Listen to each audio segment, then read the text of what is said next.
Valuation can be defined as a practice whereby social actors reflexively reframe the inherited unsatisfactory values. It was conceptualized by John Dewey in the 1930s as a pragmatist response to logical positivism. The process itself is often emergent, as its outcomes are only provisional and subject to new valuation processes whenever actors experience their situation as problematic, as something that needs to be changed.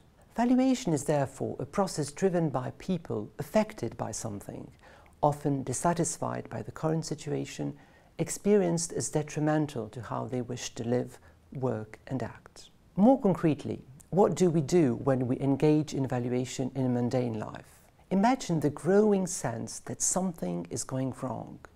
Let's say in how you are commuting from home to work. You realize you feel dissatisfied with the consequences of your transportation situation and feel you need a better way of commuting.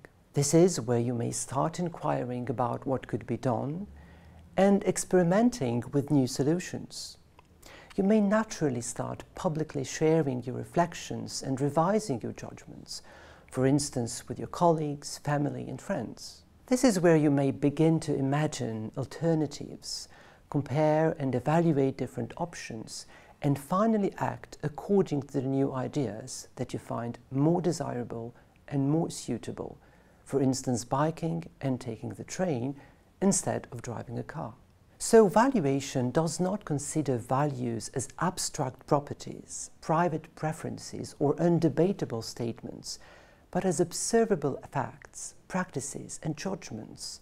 Valuation is also social in that other people may contribute ideas or critique them. Valuation is a process that everyone can see in our attitudes, relations and gestures, such as when we care for someone or something and show it. Valuation is thus a process where ends and means always interact. Dewey's theory contrasts with accounts that ignore the affective and personal dimension. Seemingly objective ends in themselves, as Dewey call them, such as performance or some sort of external predefined standard to be reached, often dogmatic and indisputable, become transformed into provisional ends in view, considered as means generating further consequences that can be evaluated meaningfully. Finally, valuation is not just about revising values.